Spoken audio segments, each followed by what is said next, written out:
eu uso. Exatamente. Olá! Estamos Quem começando o Chá de chegou? Dharma. Olá, Ives. Olá, Wagner. Deixa eu tirar outra foto. Tô fazendo um story aqui para chamar o restante do pessoal, lembrar que a gente está começando. Nossa, você é muito boa nisso. É pra fazer Fotinho. também? É bom.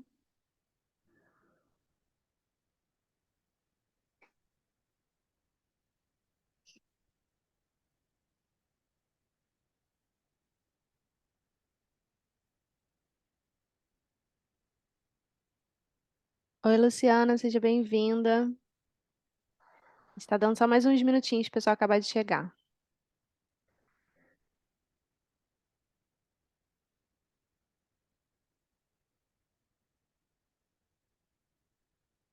Sou só eu ou apesar de 700 mil coisas que eu tinha que fazer hoje, eu fiquei pensando nesse tema o dia inteiro?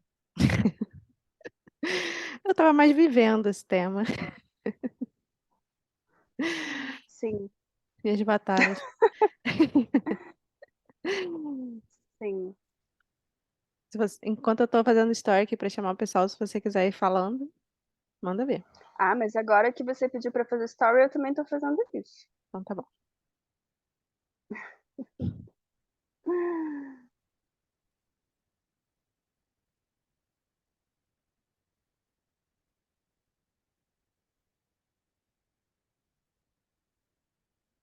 Gabriela chegou também. Caraca, eu super achava que eu tava falando aqui, eu tava com o microfone no mudo. Eu achei estranho você estar quieto. Pois é, né? Eu levando mais de 30 segundos pra começar a falar é suspeito. Tô brincando. Mas. Tudo bem. Eu tava falando aqui desde que Wagner falou essa frase, né? No último encontro, Wagner trouxe essa frase que foi o tema de hoje. E ela ficou ecoando assim comigo. Eu acho que eu pensei nessa frase pelo menos umas 60 vezes da semana passada para cá, em momentos diferentes, assim. Ela acabou voltando. E até foi engraçado porque eu tava numa vibe meio. Sabe quando parece que as coisas dão uma suavizada, assim? Então eu tava tipo, esse campo de batalha tá meio suave, assim. Eu tava vendo meio que a parte quando parece que a espiritualidade dá uma parte tranquila, sabe, de relaxamento, onde as coisas estão fluindo, que é raro para mim, mas às vezes acontece. Eu tava vendo essa parte aí hoje, pouco antes de eu chegar aqui, cara, sei lá o que aconteceu, mas apareceu assim uma ideia assim para mim de tipo assim, cara, mas um dia eu vou morrer, né? E aí começou a batalha de hoje. Então assim, eu tava tão tranquilo com meus pensamentos cotidianos. Até lembrar que lidar com espiritualidade também é lidar com a ideia de que eu vou morrer e esse corpo e esses pensamentos, sabe, dentro do que eu entendo, dentro do que eu acredito, eles são coisas transitórias. E, cara, eu não sei, isso só bateu um desespero existencial, assim, eu tô sentindo muito. Cara, eu tô sentindo muito medo, assim, bateu isso de repente, então parece que a minha batalha de agora, assim, desse instante, pelo menos, que começou, está sendo conseguir pensar o que fazer com esse medo e o que eu quero fazer diante dessa reflexão que acabou voltando, né? De uma coisa que eu já sabia que era real, mas que eu acho que a minha consciência estava fingindo que não estava aqui, e aí agora apareceu de novo e eu tô tendo que lidar. Então, essa é meio que a minha batalha do momento atual, já começando a compartilhar. Quero então dividir com você. Sua fala me lembrou de uma fala do Guruji, numa leitura de Nadi. Leitura de Nadi, para quem não conhece, é uma leitura de propósito, né? Nadi é uma palavra em sânscrito que significa propósito, ou canal, fluxo, por onde a nossa vida flui mais naturalmente. Suca, seu microfone tá ligado, só para você saber. A gente tem um combinado de quem não estiver falando, desligar o microfone para o som ficar bom, e aí qualquer um pode se ligar o seu microfone quando quiser contribuir, e aí quando parar de falar a gente desliga. Mas aí, voltando, né? Então, nessa leitura de propósito, é uma leitura que o mestre de alguns de nós aqui, o Dharmabori, faz, né? Ele olha o mapa astrológico da pessoa pela perspectiva indiana e dá essa leitura astrológica focada na questão do propósito. E aí teve uma sessão de uma pessoa do nosso grupo de praticantes que eu estava ajudando a traduzir, né? A pessoa não era tão fluente em inglês, eu estava dando esse suporte. E aí ele era uma pessoa que pensava muito na morte, tinha muito medo de morrer, já tinha sofrido síndrome do pânico, inclusive. E aí ele falou, isso é uma bênção, o que para ela foi um choque e até a mim surpreendeu. Como uma bênção ter um medo constante de morrer. E ele falou, porque o medo é esse medo é seu amigo, né? A morte é nossa amiga, porque ela está ali sempre para nos lembrar que essa vida é finita e que a gente precisa vivê-la da melhor forma possível, porque ela vai acabar. E a gente não tem todo o tempo do mundo, como às vezes a gente finge ter quando a gente está maratonando Netflix, né? Estou matando tempo aqui porque eu tenho todo o tempo do mundo, né? Eu posso praticar amanhã, eu posso me iluminar quando eu tiver tempo. E o tempo está passando e a gente não sabe quanto tempo tem. Então, ter esse medo da morte é algo que nos convoca para, então, o que que eu quero fazer com esse tempo limitado, que eu não faço ideia se vai durar 1 minuto ou 100 anos. Então, como é que eu posso aproveitar o meu tempo limitado da melhor forma possível? Então, eu acho que talvez você possa fazer amizade com seu medo, Ives, e aproveitá-lo da melhor forma.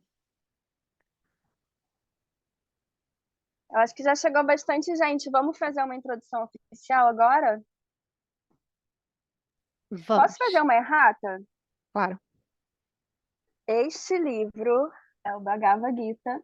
Ele conta a história de onde vem a frase famosa que a gente usou como jargão para puxar essa discussão de hoje, que é Dharma Kshetra, Kuru Kshetra. O campo de batalha, que é o campo de Dharma. Ele fala do grande. Não é nenhum dilema, é um multilema, porque eu estava lendo hoje e, gente, coitado do Arjuna. Quando ele se viu na frente daquele campo de batalha, surgiram, tipo, essa pergunta do Ives e mais 780. Tanto é que ficou dessa grossura, o diálogo com Krishna. Você já leu, Luciano? E aí, essa historinha da guerra, com toda a crise existencial do Arjuna, tá dentro do Mahabharata, que foi escrito por quem? Pelo Ganesha. Oh, olha ele, tá aqui, dá pra ver? Escrevendo.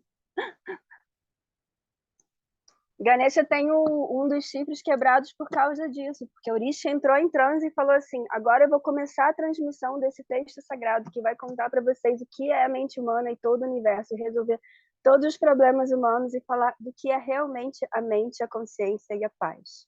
Só que quando eu entrar em transe, eu não vou mais parar. Então, a pessoa que vai vir aqui fazer esse seva, esse serviço para a humanidade, escrever até o fim, que eu vou começar a falar, e não vou mais parar, não vai ter tempo para parar para fazer xixi, para cuidar de filho, para comer, para nada. E aí ninguém quis ir. Aí o Urishi falou assim: gente, mas eu vou escrever aqui e falar todo o segredo, a fórmula do sucesso, como se liberar do samsara, como liberar todos os seres do universo dessa roda infindável de a gente cair nos mesmos erros de novo, de novo, de novo. Ninguém quer fazer esse serviço, é um sacrifício, mas que vai valer muito a pena, vai liberar todos os seres do universo. Ninguém foi. Aí quem foi Ganesha. E no meio da transmissão, acabou a tinta de uma bique, aí ele foi e pegou outra, uma mais velhinha, estava sem tampa, mas foi mesmo, quebrou essa, caiu no chão, caiu embaixo da folha, ele não conseguiu alcançar porque tinha que continuar escrevendo. Mentira, eu estou contando minha versão. Mas enfim, não acabou a caneta e ele não tinha mais como escrever, mas ele tinha essa missão, era o dharma dele. Aí ele quebrou o próprio chifre e continuou escrevendo no seco para o texto não se perder para o benefício de todos os seres. Então, dentro do Mahabharata está o Bhagavad Gita, que é essa história do Arjuna, cujo guru era Krishna. E aí, Ives, eu estava folheando esse diálogo que Arjuna tem com Krishna na hora de entrar no campo de batalha. A questão da morte é uma delas. E eu não sei vocês, mas eu sou 4 em Enneagrama. Ele se depara com várias emoções que surgem. Uma delas é a depressão, é o luto. Ele fica triste por antecipação pelos parentes que talvez, quem sabe, possam vir a falecer. Oi, Kenzie, mamãe tá te vendo, tá, filho? Ele tá dando tchau incessantemente. E aí ele fica em luto por antecipação. E Krishna fala assim: você não tem luxo, você não tem o luxo de se deixar entristecer e perder tempo. Você tem que seguir seu karma, levanta e vai lutar, né? E a gente se dá esses luxos, sabe? De, ai, agora eu tô em crise existencial, parar de praticar. Então, assim, são várias as questões que vão surgindo aqui de uma forma super lúdica, porque eu acho que diálogo, diário são as melhores formas de ler, né? Que a gente vai lendo de forma fluida. E pelo que eu entendi aqui, depois você me corrige, Lúcia, porque parece que você já leu com mais cuidado. Ele vai entrando no diálogo com Krishna, Arjuna, que está na sua charrete com 5 cavalos brancos, que são os Índrias, os 5 sentidos. Então ele é Manas, ele é a mente, né? Ele é o general do exército e ele é o senhor dos 5 sentidos. E é através dos 5 sentidos que ele encontra o mundo, assim como nós, né? A realidade ela não é absoluta desse jeito, porque nós somos humanos, somos condicionados a ter esses 5 elementos, 5 sentidos, esse tipo de visão com esse espectro de cores, essa audição com esse espectro de, sei lá, decibéis, a gente encontra a realidade desse jeito, mas talvez o mundo não seja nada disso que a gente está vendo através dos nossos 5 sentidos. E é através disso que a nossa consciência humana limitada encontra o mundo. Então, Arjuna está lá em cima dessa charrete de 5 cavalos. Por que eu estou falando isso? Eu pedi para eu contar um pouquinho da história. E aí ele se depara com essa crise na frente do campo de batalha, porque do outro lado tem tio, cunhado, irmão. Isso descreve bem aqui certinho o grau de parentesco das pessoas que estão do outro lado de batalha. E aí Krishna começa a falar sobre a transitoriedade das coisas. Ele fala de apego. Ele fala que não necessariamente o tio dele é tio dele, talvez ele que seja o tio dele, o tio do tio dele, que tem vidas passadas, que tem vidas futuras, que na verdade o tempo não é linear. Ups. Que, que essa vida, que essa condição material não é realidade absoluta. E aí, ali na frente do campo de batalha, pronto para entrar em ação, ele se depara com todas as questões universais. E aí rola o livro inteiro, já quase para o final, quando ele se dá com diversas dessas questões que são o melhor da filosofia não dual, de acordo com o diálogo com o guru dele, ele fala assim: então, Lord Krishna, você não é essa pessoinha que está aparecendo aí para mim, com cabeça, 2 braços, 2 pernas, um homem, com um corpo e uma vida linear e um corpo palpável apenas. Você tem outra natureza. Me mostra a sua forma verdadeira, então. E depois de Krishna revelar sua verdadeira natureza, finalmente Arjuna entra no campo de batalha, a batalha começa. É quando ele finalmente compra o dharma dele, a missão dele, a jornada espiritual. E ele tem coragem de começar a jornada. E o que eu vi aqui nessa discussão que leva a tanto discernimento é muito do que a gente fala do estágio 5, Shivapriya. Porque o estágio 5 no nosso sistema, que o Dharma Bori ensina, entre os 12 estágios de espectro da consciência humana, se chama Viveka Buddhi, e é discernimento e intelecto, discriminative intellect. Não tem intelecto discernimentativo em português, né? Mas é discernimento e intelecto. Então, esse exercício de refletir de novo e de novo e de novo o tempo todo, em cada momento da nossa vida. O que é verdade? O que é realidade, então? O que é realidade, então? O que é realidade, então? Se isso é apego, o que é realidade, então? Se isso é finito, o que é realidade, então? Se isso é transitório, o que é realidade, então?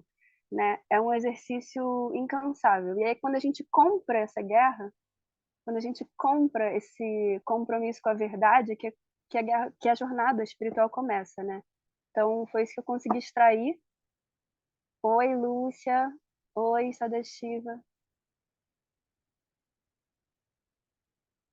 Foi isso que eu consegui extrair. Você leu, Luciana?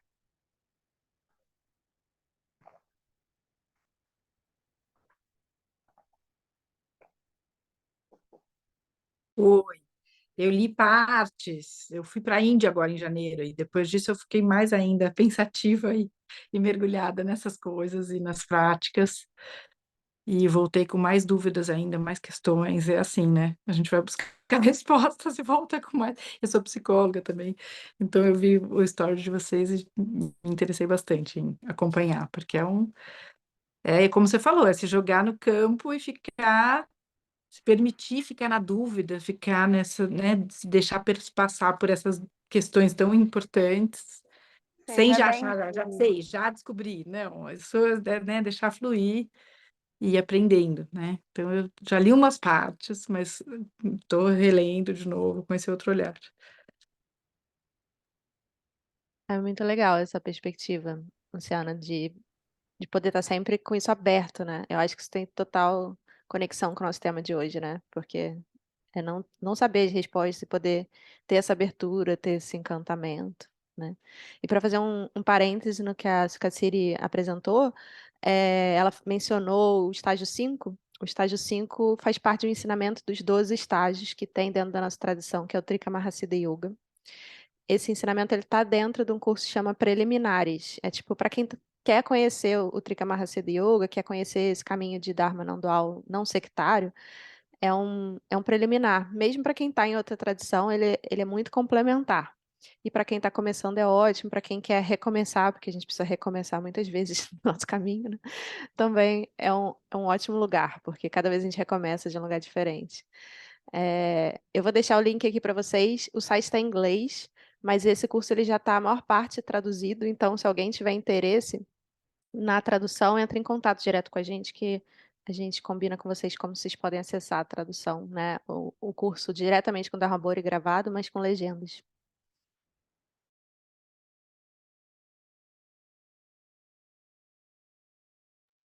Será que alguém quer partilhar sobre algum site que seja em torno de perceber que a prática espiritual não está só quando a gente está lendo o livro espiritual, fazendo mantra, fazendo sadhana e meditando, mas é sobre, que nem a nossa querida terapeuta do Trika, a psicóloga oficial do Trika Mahasida Yoga, Sumanasa, fala when the rubber meets the road. Tipo assim, quando o pneu encontra a estrada, né? No dia a dia, no reme-reme do dia a dia, é que o Dharma se faz possível. Alguém quer compartilhar alguma coisa ou trazer alguma questão? Com certeza, boa parte do tempo, vocês estão vendo? Na verdade, quase o tempo todo. Acho que é muito mais fácil entender o Dharma no dia a dia, né? Você entende a não reatividade quando um filho bate em você. Você entende ah, o que é o discernimento do fogo quando você bota o carvão e acende uma churrasqueira. Você entende a energia do fogo. O que é esse elemento? Quando você vai acender a churrasqueira. Não pode ter muito ar, não pode ter muito óleo, não pode ter uma série de coisas. Você precisa de um discernimento e um equilíbrio. Você precisa colocar o carvão em um triângulo. Então, você entende os elementos fazendo fogo. Você entende a força da água quando você carrega um galão de 20 litros e coloca em uma outra garrafa. Você sente o peso, a consistência, a energia da água, o que significa a água, uma série de coisas, quando você carrega 20 litros dela e coloca em um outro recipiente, né? Então, ou quando você lida com outras coisas mais pesadas, né? Com situações de quase morte, você entende ali, você bota a morte e senta com ela ali na cadeirinha, e você, tipo, olá, tudo bem? Você lida com a impermanência o tempo todo, né? Ou quando você está andando de bicicleta, enfim. O tempo todo, né? Você está lidando com uma série de riscos, perigos, uma série de coisas, e você, tipo, você fica relaxado no caos.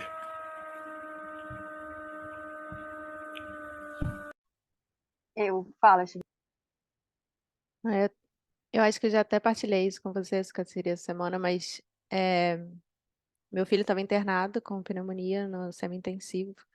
E aí, quando ele dormiu, eu aproveitei, não, vou praticar, que é a minha brecha. Aí sentei para meditar. E aí, dentro da meditação que eu tô fazendo, tem uma frase de contemplação sobre a morte. Como o Sadashiva falou, me lembrou. E aí eu tentei trazer para o meu momento, né? Qual é a minha questão com a morte atual? Medo do meu filho morrer, né? Ele está numa situação grave de saúde. Estava, já não está mais, mas naquele momento estava. E aí eu comecei a refletir sobre como seria, e se ele morresse, né? Porque apesar dele ter 3 anos de idade, isso é uma possibilidade. Que a gente tenta fingir que não, porque ele vai viver até os 99 anos, mas não sei, né? Então, fui refletir sobre isso, e é muito fácil como a gente foge, assim, porque eu já estava, eu fiz um, adiantei para frente, já estava imaginando como é que seria a minha vida sem filho e tal. Pensei que ia praticar mais o Dharma. Mas aí eu pensei, cara, eu não tô entrando em contato com a dor de perder filho, sabe? Eu tô pulando, eu tô fazendo a contemplação de como é lidar com a morte e eu tava fugindo da contemplação que eu mesmo propus, porque é difícil, mesmo no campo do imaginário, é muito difícil lidar com essa perda, né? Com essa dor.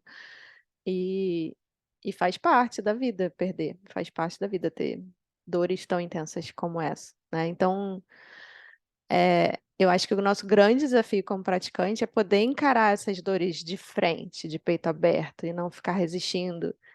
Eu até acho que eu consegui lidar com essa internação muito melhor do que eu esperaria se me contassem antes, o seu filho vai ficar internado por 9 dias, do nada, assim, te pegar de surpresa e tal. E, e eu imaginaria que seria muito sofrido, e não foi tão sofrido, e foi muito desgastante fisicamente, ficar sem dormir e tudo mais, mas não foi tão sofrido emocionalmente, psicologicamente. Não criei tanto drama em cima de, isso não era para estar acontecendo, o que que eu fiz de errado com a mãe, que é culpa de quem que ele tá aqui, sabe? Eu não entrei nessas noias que eu poderia ter facilmente entrado, muito por causa dos meus anos de prática, assim. Fez muita diferença, sabe? De encarar, tipo, o mundo é redondo, tá sempre girando, a gente nunca sabe onde vai parar, né? Acho que a pandemia foi um momento em que o mundo inteiro teve esse choque de realidade, a gente não sabe o dia de amanhã, de repente tudo muda drasticamente, fica todo mundo preso em casa. E a vida é assim, a gente está sujeito a essa impermanência sem parar e poder abrir o peito de agora é isso, agora desmarca a agenda toda, você não vai ganhar um centavo hoje e você vai ficar com seu filho internado no hospital. E é isso que tem para hoje, sabe? É desafiante, traz emoções difíceis, traz, mas é, ter essa aceitação de que a vida é essa impermanência sem fim ajuda a gente a lidar com esses imprevistos que dão umas rasteiras na gente de vez em quando, né? Gente, eu encontrei a Shiva Priya 2 dias da alta do Theo. E ela estava assim, serena. E aí, assim, a gente fala, né, de iluminação, de objetivos muito elevados e tudo mais. E a gente sabe também que a iluminação como um objeto de alcance pode também, às vezes, ser o nosso... Pode muitas vezes nos motivar, mas pode ser muitas vezes também algo que confunde, que traz um pouquinho de confusão sobre a visão. Mas só isso não é um grande resultado, né? Uma mãe internada, de repente, com um filho de 3 anos, com, com risco de vida e ter tanta luz. Agora, se tiver Priya, em algum momento você pensou que talvez a dor, a própria dor, poderia ser o veículo ou o combustível para você, tipo, a onda para você surfar e chegar lá? Na hora não me ocorreu isso. Eu sei disso teoricamente, mas esse ensinamento não passou pela minha cabeça na hora, mas é verdade. É um Eu dos não mais sei se é verdade, difíceis. se é o ensinamento oficial, mas eu, como 4, sou, tipo, viciada Uhum, em surfador, sabe? Para mim é o contrário, eu deveria fazer isso uhum. menos. Sim, uma prática que eu gosto muito é o Tonglen. Tonglen, não sei exatamente como pronuncia, mas que é uma prática que é praticada principalmente no budismo, e que é você, já ao invés de. Tem muitas meditações que a gente inspira luz, inspira coisas positivas e expira, põe para fora venenos, coisas negativas, né? É uma prática que tem várias tradições, né? Dos 3 venenos e tudo mais. E no Tonglen a gente faz ao contrário, a gente põe o veneno para dentro e expira luz. Então é justamente encarar que todas essas questões negativas da vida, todos os problemas da vida são o Dharma inspira e transforma isso, devolve luz, né? E a gente faz isso tanto com as nossas questões pessoais, as coisas que a gente está vendo, a nossa família e tudo mais, quanto do mundo inteiro. Então a gente pode começar com uma dor pessoal. E eu fiz essa prática durante o hospital. Nos momentos que estavam mais difíceis, eu falei, foi a minha forma de surfar, né? Então deixa eu inspirar todo esse medo de que meu filho piore, toda a preocupação, toda a culpa do que eu posso ter feito de errado, que contribuiu para ele estar aqui. Todos os sentimentos negativos estavam rolando, né? E a gente visualiza aquilo como uma coisa pesada, quente, meio tóxica, assim. E expira luz. E aí o segundo passo é a gente começar a pensar em outras mães que estão passando por isso no mundo, nesse exato momento. Outras crianças que estão doentes no mundo, sabe? Pensar que não é só o meu draminha pessoal, né? É o drama de muitas pessoas no mundo, de ter um filho doente ou ser uma criança doente, né? Então, fui trabalhando isso também. E aí aquilo ajuda também a gente sair desse lugar muito, o meu umbigo, ó, minha vida, ó céus, ó azar, né? Então, foi a minha forma de surfar a dor do momento. Oi, Gabriela, Camila, Cíntia, Lucas. A gente está num formato bem aberto. Quem quiser abrir o microfone, tá? Tudo bem, Wagner? Você tá quietinho aí? Tudo bem, pensando, ouvindo mais o que vocês estão compartilhando, né? E aí eu lembrei de duas coisas. Uma tem a ver com a sua fala de abertura, né? Que foi passar a história, de quando a gente começa esse processo de awareness, né? De consciência da nossa própria história através dos nossos sentidos.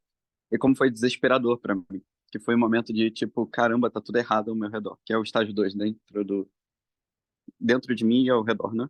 Que é o estágio 2 dentro dos 12 estágios de evolução. E há muito tempo eu fiquei negando esse estado. Não é possível que eu. Na verdade, foi criando uma história sobre a minha percepção de quem eu era. E aí piorando a minha percepção da realidade, né? Que foi. Acho que eu conversei bastante, assim, nessa. Quando isso veio mais grave, né? Que é tipo, caraca, tudo que eu fiz na minha vida agora não serviu para nada.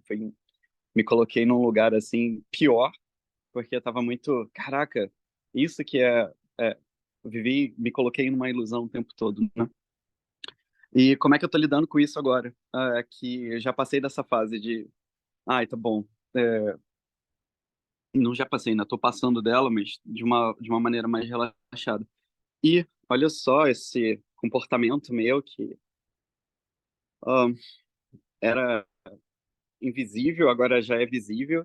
E eu sei que não sou eu, mas esse comportamento tá aqui para eu lidar e cuidar dele, né? E aí tem uma fase de, ai, tudo bom, aceitação. Beleza, são muitas batalhas. Eu vou escolher qual que eu vou lutar agora. E esse processo de escolher uma batalha por vez, e principalmente, não tem como, né? Quando você abre a percepção, abre a consciência sobre as suas batalhas internas, elas aparecem. Pode não ser tão evidente assim quanto, porque eu não sou pai, né? Quanto ser um filho doente, mas o tempo todo, quando você decide prestar atenção nas batalhas que você tem que lutar, elas não estão mais escondidas, né? Estão aí o tempo todo. E aí tem a ver com uma prática que eu tenho feito, né? Que eu estava fazendo, que é a prática de com Ganesha. E eu estava estudando iconografia, o que que era o significado das coisas e o que representa Ganesha. E estudar a iconografia de Ganesha, e Ganesha não é algo externo a gente, né? No nosso contínuo corpo-mente, Ganesha está aqui. E aí você tem que identificar Ganesha na sua própria experiência, né? E uma das coisas é que Ganesha é aquele que chefe das categorias. Não sei se vocês já ouviram falar sobre isso. E o que que são essas categorias, né? A gente pode trazer isso em diversos níveis, mas seriam seres. Mas na nossa própria experiência é tudo que afasta a gente da nossa percepção de quem nós somos, né? E a gente tem sempre uma opção de escolha. Ou a gente vai ser o senhor das categorias, que seria Ganesha, ou a gente vai ser a categoria com que a gente se identifica no processo. E quando tem esse diálogo do Arjuna com o Krishna, né? Eu me senti exatamente nesse processo de tipo Ganesha é o meu Krishna nesse momento e Arjuna e eu sou o Arjuna, né? Enfrentando as minhas próprias batalhas. Então, o que eu tenho feito é tudo bem. Hoje eu virei eu fico nessa minha conta interna de tipo, hoje eu não fui Ganesha, mas tudo bem, quem sabe na próxima oportunidade eu vou conseguir ser Ganesha, né? E fui dominado pelas minhas tendências e pelos meus comportamentos e aquilo se tornou eu. E aí eu momentaneamente esqueci. E aí é muito comum vir assim, na ponte, sabe, na boca da garrafa, na ponta da língua, aquela frase, você fala, opa, eu posso escolher agora quem é que eu vou ser. Se eu vou ser o Ganesha, o senhor, né, dessa minha experiência, ou se eu vou continuar dando vida a esse eu limitado que vai me gerar o sofrimento daqui a pouco, porque eu já percebi que gera, sabe? Enfim, eu tava nessa loucura enquanto vocês estavam falando. Não sei se faz sentido, mas eu percebi na sua fala duas coisas que eu sempre fico também refletindo. Uma é como esse campo de batalha, ele é no mundo, as decisões que eu vou tomar, se eu cancelo o paciente, se eu vou ver meu filho, se eu invisto esse dinheiro, se eu vou para o retiro, né? Essas decisões que a gente tem. Ou, ai, distraí com você, Ives, deixa eu voltar. É, o campo de batalha pode ser externo, nas decisões que a gente toma no mundo, e tem também um campo de batalha que é esse interno, né? É a alquimia interna que a gente chama, que a gente reconhecer. A Priya nomeou um monte de emoção que ela viu, que sentiu, um monte de movimento mental que ela viu. Ela poderia sentir culpa, ela poderia culpar alguém, ela poderia isso, poderia aquilo. Então, esse é um campo de batalha interno, né? A observação do nosso universo interno, da mente, das emoções, de movimentos que a gente faz internos, essa alquimia interna. São dois campos de batalha e isso leva a uma questão que a gente sempre conversa na nossa escola, que é o quanto a gente projeta a nossa realidade no mundo e quanto da nossa personalidade e das nossas decisões, elas são reatividades aos estímulos externos. Se a gente se mantém conectado com o que Wagner descreveu como Ganesha, ou se a gente só fica reagindo, reagindo, reagindo, sem se dar conta de que a gente tem uma fonte, uma base, né? E aí, outra coisa que eu lembrei, Wagner, tem mais duas coisas. Deixa eu ir devagar, porque é muita coisa. Minha cabeça é muito assim, ela explode. É, que a gente está falando de uma escola não dual, né? Então, dentro do Trika Mahasiddha Yoga, a gente estuda questões do Shaivismo não dual da Caxemira, do Bon, que é a tradição nativa do Tibete, dos budismos tibetanos. Tem gente aqui na escola que estuda também em outras escolas de budismo tibetano alguns ensinamentos menores, mas tem o Dharma Bodhi como guru. E o que mais? Taoísmo, né? São todas escolas não duais. E aí não é a característica das escolas não duais é que não é ou a minha personalidade ou a essência, Sambhogakaya, Ganesha, né? Não é um duelo eterno. Agora eu vou escolher isso ou aquilo. É até o estágio 8, mas a gente precisa lembrar sempre, né, que a característica da filosofia, da nossa filosofia, é que é o que em sânscrito se chama Jivanamukta e é o que em tibetano se chama Nirmanakaya, né? Então, é que dentro dessas filosofias existe a possibilidade de você ser um ser que tem uma trajetória de vida que não te condiciona a partir da iluminação do estágio 7. Não te condiciona mais, mas que você é um ser encarnado com nome, que tem preferências sim, mas que elas não são condicionadas karmicamente. E você é expressão de Ganesha, do que for, de uma energia não dual em vida, em vida. Né? Então, isso se chama de Vanmukta, em sânscrito se chama Nirmanakaya em Tibete, e essa foi uma sacação que foi uma revolução de verdade na filosofia oriental. Foi uma sacação que Buda não teve, né? A filosofia budista original, antes do budismo tântrico, do Buda mesmo, do Shakyamuni. Então, isso é uma característica essencial da nossa escola não dual. E a terceira coisa que eu pensei, eu já esqueci. Fala aí, depois eu volto. Então, eu tava pensando aqui com as falas que você trouxe. Você perguntou, né, como na nossa como essas batalhas apareciam no cotidiano e não dentro necessariamente da prática, apesar de dentro de uma prática formal, né, de meditar, fazer yoga e tudo mais, isso também ia aparecer. E o Wagner falou um pouco sobre essa questão das categorias, né, de Ganeshas, entrando nesse papo da não dualidade. E a coisa que está me vindo agora, né, como eu até falei no começo, é a reflexão da morte, né? Então, eu tô, não sei, eu tô pensando que eu meio que não sei qual é a minha verdadeira natureza, porque se eu paro para pensar que supostamente, né, de acordo com o que a gente acredita enquanto filosofia, essa verdadeira natureza, ela é uma coisa que existe para além da dualidade, existe com a dualidade para além dela, para além da transitoriedade, eu percebo que eu não consigo me identificar com essa não dualidade direito. É difícil para mim, no sentido de que assim, eu me vejo enquanto um ser transitório, no sentido de assim, para mim é muito difícil conceber a ideia, por exemplo, que depois do momento da minha morte, eu não sei, que eu não terei mais pensamentos, ou que todas essas coisas que estão aqui, que eu entendo como informação, né, e que eu tenho como memória, que todas essas coisas não vão mais estar aqui, e pensar na possibilidade de ser, em ser algo que não são esses pensamentos. Como é que é ser sem pensamento? Como é que é ser sem memória? Como é que como é que é ser sem cinco sentidos?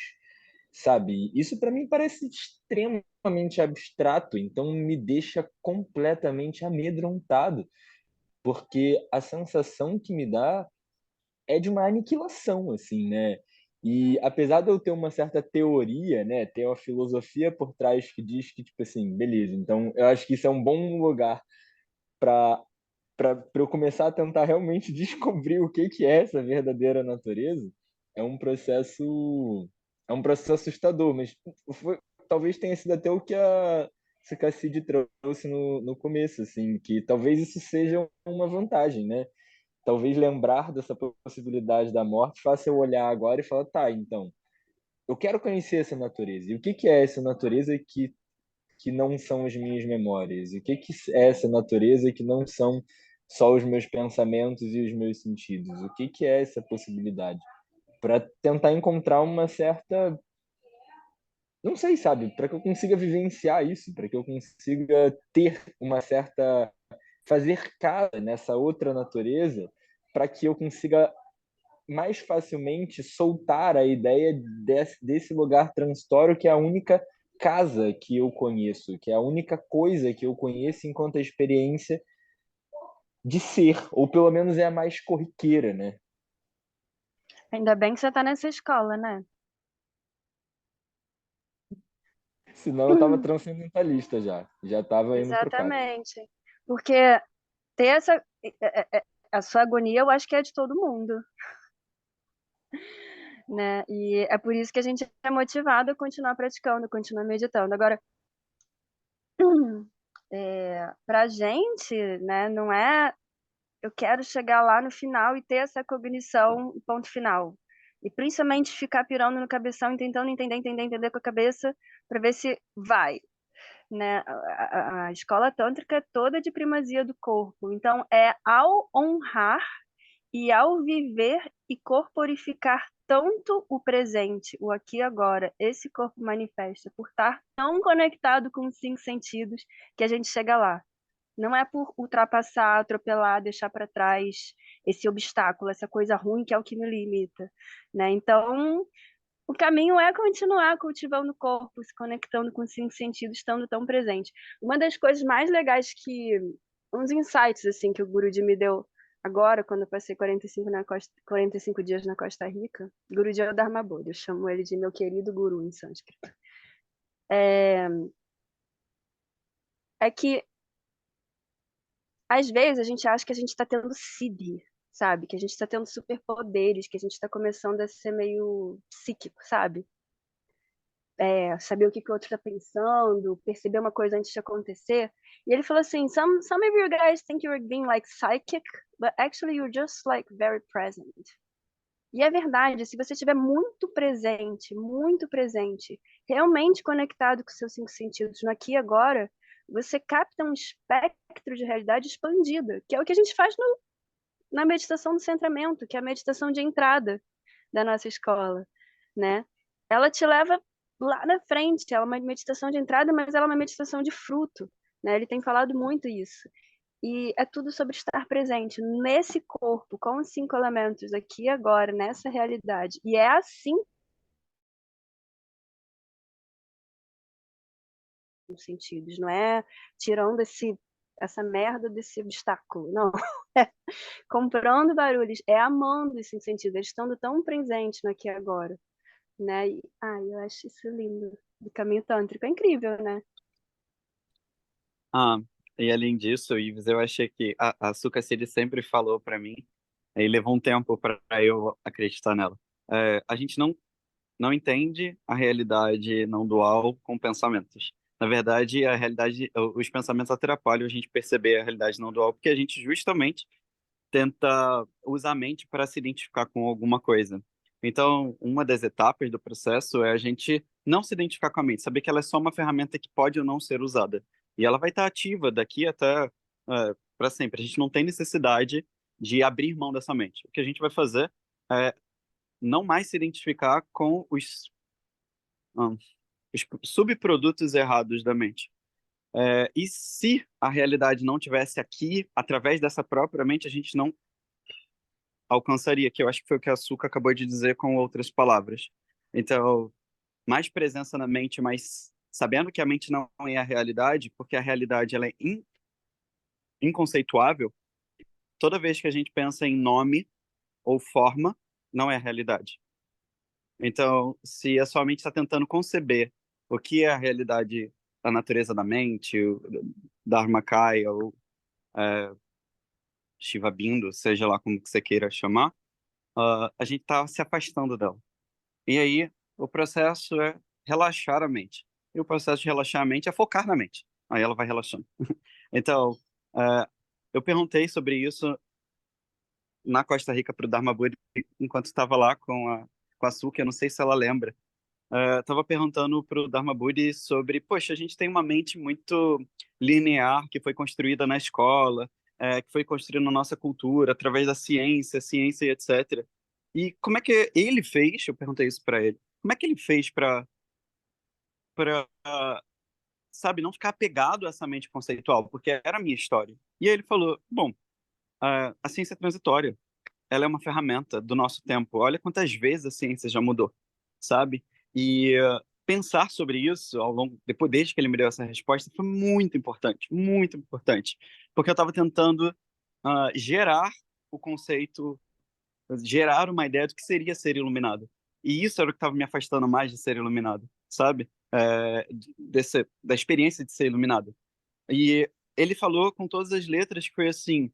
A mente só é importante quando ela te leva para uma realidade maior. Então, a mente ela vai se tornar, e eu tenho gostado muito dessa frase, não confundir o mapa com o território. Então, a mente ela vai ser o mapa, ela nunca vai ser o território, ela nunca vai ser a realização. Ela só tem que apontar na direção. E aí você deixa, com uma certa fé. E aí, com isso, aos pouquinhos, eventualmente, nessa ou em alguma vida, conforme você for afinando qual é o melhor uso apropriado das ferramentas da mente, né? Os 5 sentidos são deles, o discernimento são eles. E aí, depois que você começa a abrir mão e deixar a realidade se apresentar da maneira como ela é, sem conceito, pronto, esse é o caminho. Só que isso gera muito medo, porque a gente não está acostumado a pensar assim. E aí, o medo que surge é quando a gente está tentando demais entender essa realidade. Essa é a minha experiência pessoal e a minha interpretação do que o Dharma Budi ensinou. Rodrigo, pelo menos se você for no banheiro, fecha essa câmera, que tá todo mundo vendo aí o que você tá fazendo. Shiva Priya, você quer falar um pouquinho de mente de base e mente absoluta? Que foi isso que eu pensei aquela hora que eu não lembrei a terceira coisa. Tá. E o da Wagner tá falando disso agora, né? Tá falando de Sim, novo de e de uma novo, de maneira, mente base e de mente relativa, da maneira maneira- dele. de uma maneira super prática, né? De como que isso funciona Aham. no dia a dia. Mas na nossa escola a gente tem essa visão de que a gente tem uma mente funcional, que é essa mente que a gente mais se relaciona, que é essa que está sempre faladeira, produzindo conteúdos, né? Pensamentos, emoções, análises, comparações, nomeando tudo, né? A gente está sempre captou alguma coisa com os 5 sentidos, já está pensando sobre, analisando, trazendo opiniões, gosto, não gosto, quero, não quero. E tem a mente base, que é o que hospeda tudo, toda a existência, quem a gente é, né? E a mente funcional, ela faz parte dessa mente base. Só que ela normalmente ela ocupa tanto espaço da nossa experiência que a gente não entra em contato com quem a gente realmente é por trás desses conteúdos todos, né? E é isso que a gente busca na meditação. E por isso que a maioria das pessoas tem essa ideia. Meditação é não pensar. E aí, não consigo parar de pensar. Né? Você fala para a mente, não pensa aí que ela pensa pra caramba. Eu falo, não pense no elefante branco, pronto, já vem um elefante branco na sua cabeça. Então, não funciona geralmente essa metodologia. É quando a gente relaxa, quando a gente para de brigar com a mente, é que a gente começa a criar espaço entre essas funções mentais, entre esse excesso de falatório, e começa a ter um vislumbre, mesmo que muito rápido, dessa mente base.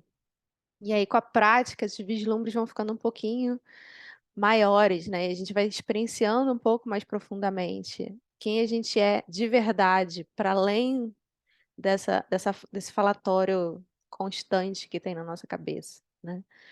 E vocês falaram bastante sobre não ser transcendentalista, eu acho que era importante a gente esclarecer por que isso é ruim, né? Porque para muitas tradições isso é bom, né? Tem várias tradições espirituais que buscam a transcendência.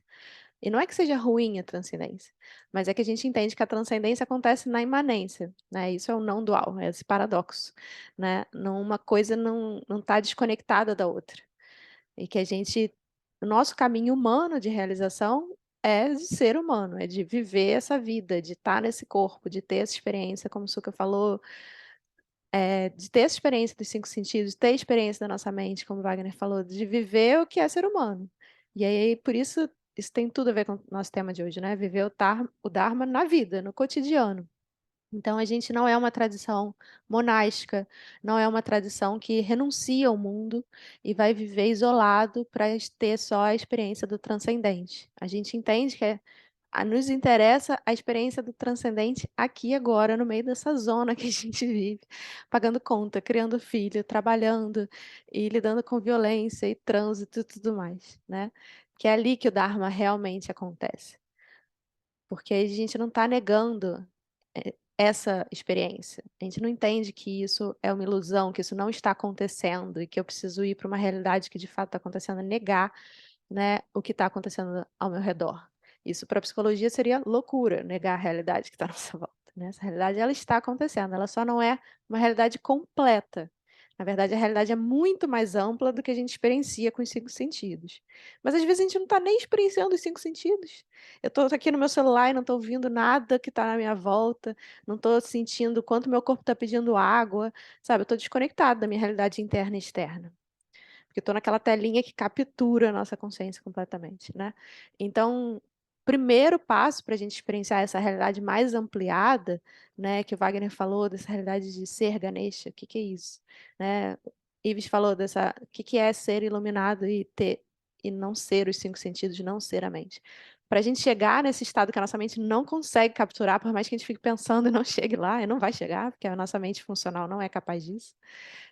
A experiência iluminada ela está para além disso, a mente base ela é muito mais ampla do que a mente conceitual. A mente conceitual nunca vai captar ela.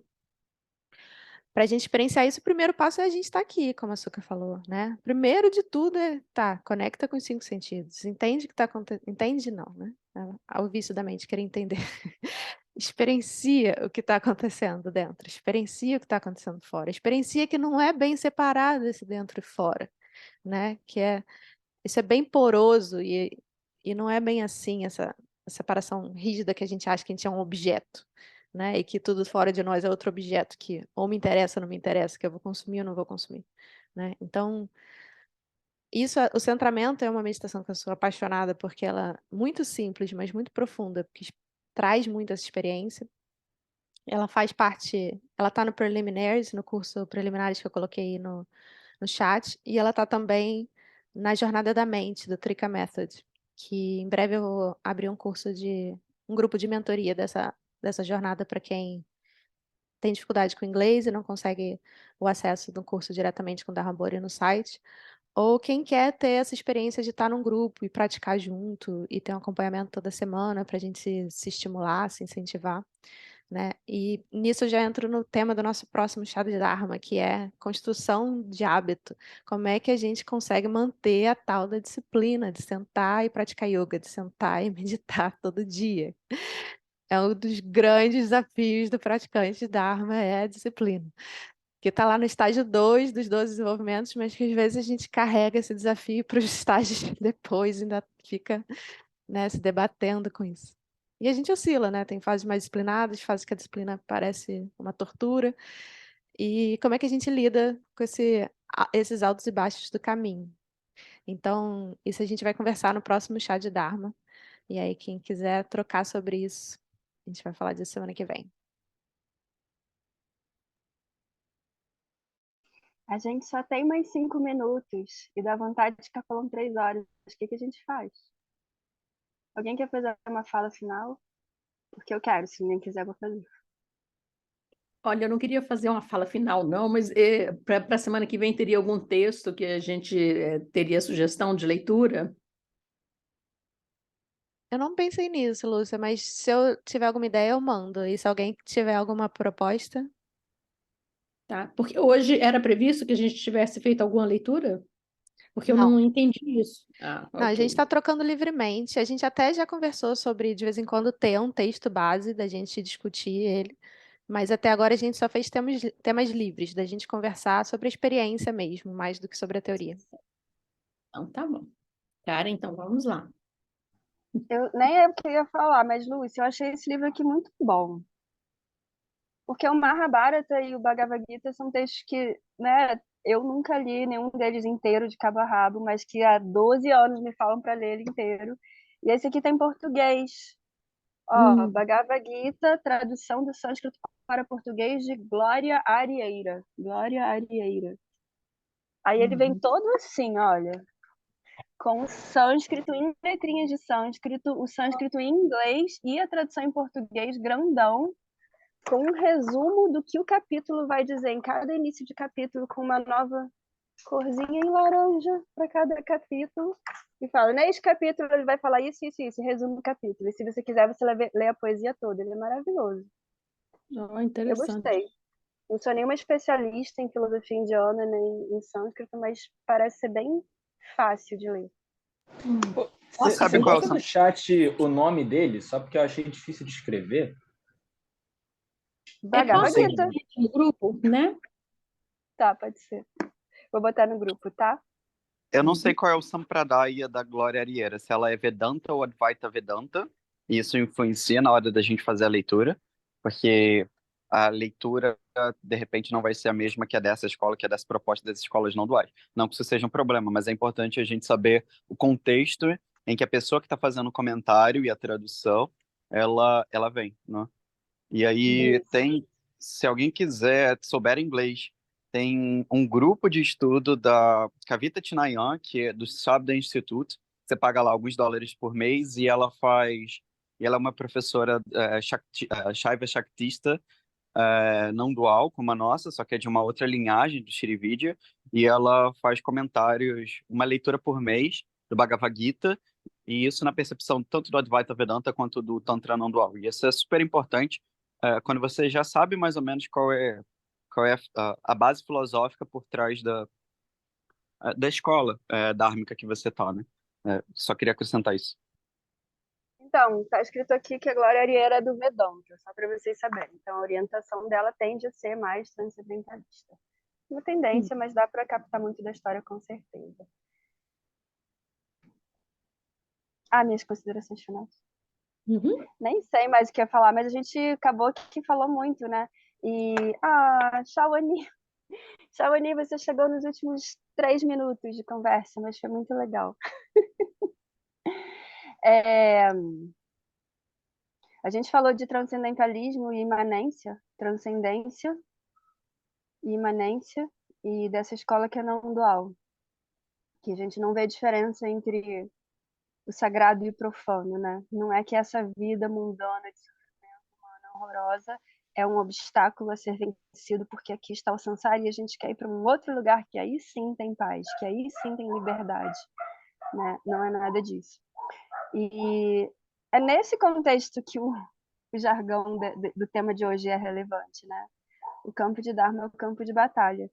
E eu vivi na pele, quem me conhece há um tempinho sabe como eu fiquei profundamente frustrada e em crise existencial bem intensa, porque apesar do meu guru me repetir isso todos os dias, eu morei com ele todos os dias e eu consegui ficar firme e forte no transcendentalismo e achar que eu ia, em 3 anos que eu vivi na Tailândia, eu abandonei família, amigos, um noivado, um terreno que eu estava comprando com ele, um mestrado que eu passei em primeiro lugar em epistemologia na FRJ com bolsa. Abandonei minha vida com 24 anos, fiquei celibatária por 3 anos, achando que eu ia, em algum momento, encontrar finalmente aquele prazer, aquele amor, aquela paz transcendental. E eu me fui.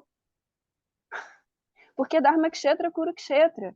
E quando eu voltei para a vida, e quando eu tive que voltar a lidar com a minha mãe, agora eu estou num relacionamento, e agora eu tenho um filho, e o que eu tenho? Que me confrontar com a minha reatividade, com a minha mente, com as minhas emoções de novo. Por quê? Eu criar um ambiente em que eu controlo o mundo externo para estar numa ecovila, só com as chuvas, as árvores e meu pé no chão, num templo todos os dias, onde tudo que eu olho é sagrado, são estátuas, eu faço puja o dia inteiro, é muito bom como um retiro, tá, gente? Mas foi muito bom, não estou falando que isso não tem valor. Retiro é essencial para todo mundo, a gente precisa fazer retiro. Mas não era o meu final. E a prova era eu voltar para a vida e conseguir praticar. Não estou conseguindo, continuo aqui só tomando tapa, tentando defender, acordo todos os dias e tento sobreviver, não ter reatividade. Falar, mesmo, eu sou uma sádica, caramba, já que perdi minha compostura toda, já achei que eu estava certa na raiva. Então, Dharma Kshetra Kurukshetra, por mais que a tradutora seja transcendental, Wagner, não tem como não entender o recado, né? Não é...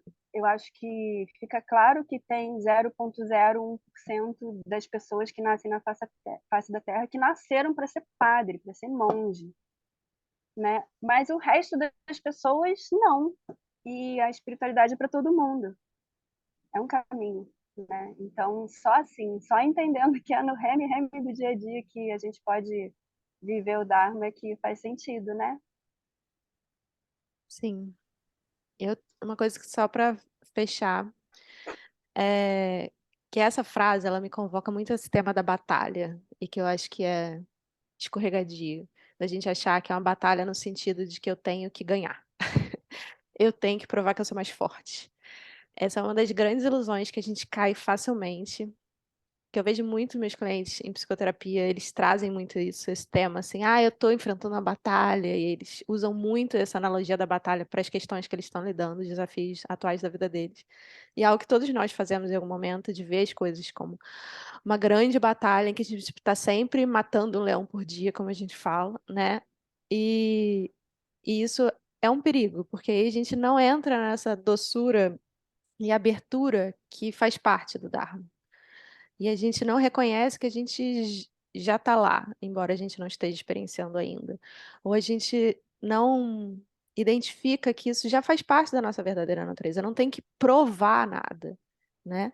Eu preciso muito mais relaxar essa parte tensa da minha psique, do meu corpo, do meu estado emocional, né? Que pode aparecer pela reatividade, pode aparecer pela apatia, pode aparecer de diversas formas. Mas é muito mais relaxar essas tensões do que tensionar mais. E tem momentos de esforço em que a gente precisa fazer retiro, e isso pode ser desafiante, pode ser muito gostoso, mas pode ser muito difícil. Tem horas que a gente precisa disciplina e praticar, e tem esforço sim, mas é esse alternar entre o esforço e relaxar, né? Entre fazer e ser. Fazer e ser. E não ficar só, tipo, não, agora eu tenho que alcançar isso, eu tenho que conquistar isso, eu tenho que provar. Como se eu não tivesse valor inerente em ser humano, se eu não tivesse já a essência em mim, né? Se tivesse que estar demonstrando para o outro, seja para o meu guru, seja para o meu parceiro, seja para o meu chefe, seja para quem for, que eu tenho valor. E aí ficar nessa batalha sem parar e usar o Dharma como arma, que não é isso. Então, a gente entende que esse esforço de batalha egóico, assim, ele é uma das 6 ilusões, que o ensinamento chama 6 reinos, né? Então, entender cair no reino dos titãs, que eu preciso provar que eu estou acima de todo mundo, que eu sou um semideus. Mas não sou um deus, então eu tenho que provar que eu sou bom mesmo.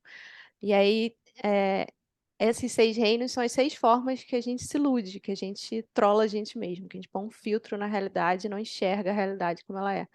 E eu vou dar um workshop sobre isso dia 13 de maio. Vou deixar o link aqui para vocês, para quem quiser participar. Vai ser dia 13 de maio, que é um sábado, de 9 a meio-dia. O valor é R$ 127, mas se inscrever hoje, sai com valor promocional de 97. Então, vou deixar aqui o link. E aí, se alguém quiser acrescentar uma última palavra, a gente já pode começar a se despedir.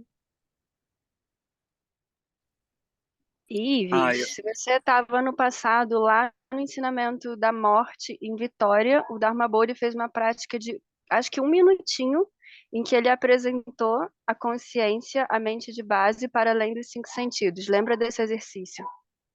Vai lá no seu caderno. é, essa frase, tanto da Sukha quanto da Shiva Priya, me lembrou é, de um conceito que eu acho que tem a ver com o que a gente está falando sobre batalha e não batalha, né? Não sei se vocês já ouviram o termo Vinakaya. Vinakaya é possível, é Vinayaka, eu acho que é assim que pronuncia, Vinayaka, alguma coisa assim. É um dos nomes de Ganesha, mas também representa a gangue de Shiva. A galera B10, assim, eles eram considerados espíritos malevolentes, assim, sabe? E a única pessoa que curtia sair com essa galera era Shiva, né? E aí a metáfora para isso é que Shiva representa a base, a mente base, né? Antigamente eles descreviam os Vinakaya, sei lá, não lembro como é que é a pronúncia correta, depois eu vejo e coloco lá no grupo, como sendo 280 tipos da galera zoada, né, que ninguém quer sair. E aí foram, dependendo do ensinamento, os Vinayakaya,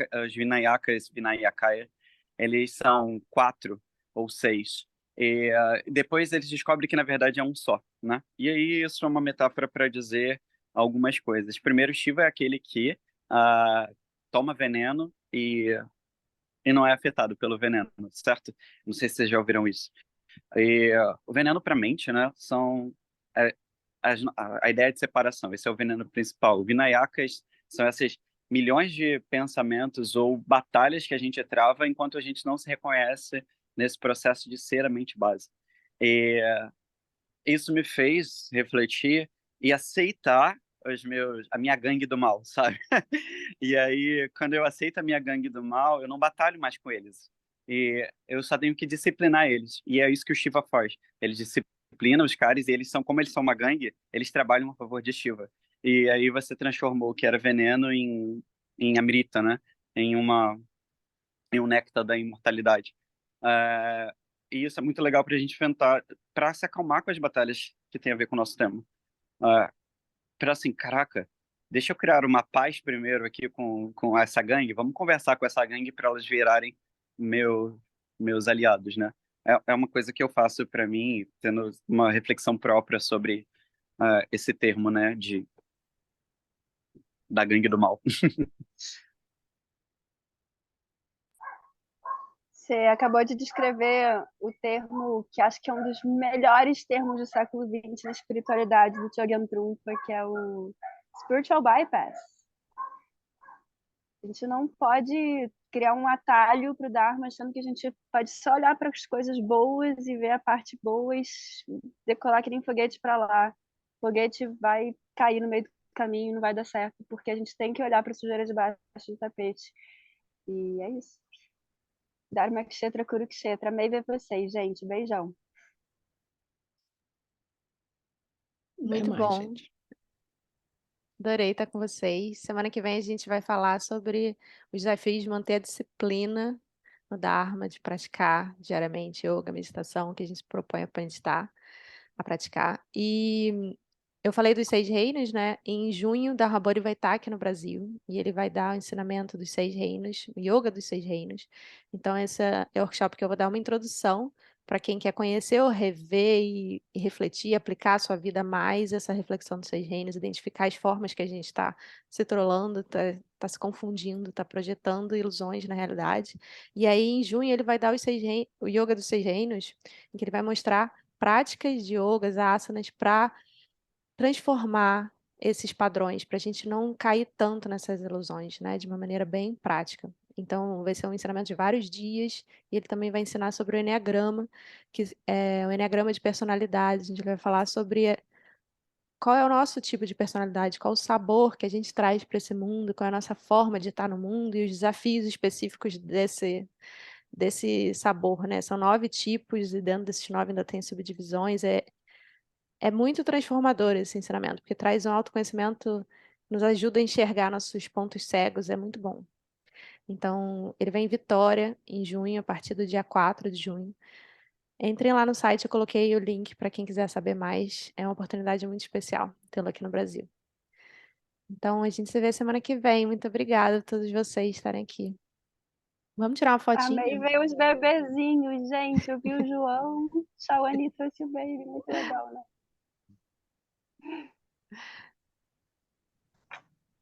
Quem quiser abrir a câmera para gente tirar uma foto juntos.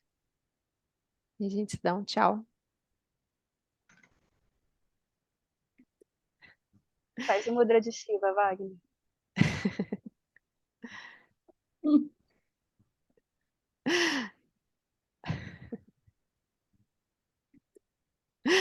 Quem quiser abrir o microfone para dar tchau. Muito bom ver a carinha de vocês. Até mais, gente. Tchau, tchau. Rúcula, Semana que tchau. vem. Tchau, tchau, obrigada. Até logo, gente. Obrigada. Beijo, beijo. Tchau, pessoal. Tchau, tchau.